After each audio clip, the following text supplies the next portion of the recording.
नवदेरो भरिसां दादू केनाल में 5 वरनि जे मासूम नींगर जो लाश हथायो है।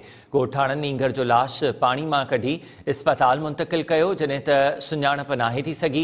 नवदेरो भरिसां दादू केनाल में 5 वरनि जे मासूम ॿार जो लाश मिलियो है। ॻोठाणनि नींगर जो लाश ॾिसी पानी में कढी वरितो। पुलिस खे भी इतला ॾिनो वियो है। इहो लाश अस्पताल मुंतकिल कियो वियो। सुञाणप नाहे थी सघी। वारसनि जी ॻोल्हा कई पई वञे। तफ़सील मालूम कयूं था नूर मोहम्मद सुमरो खां। नूर मोहम्मद, वधीक आगाह कजो।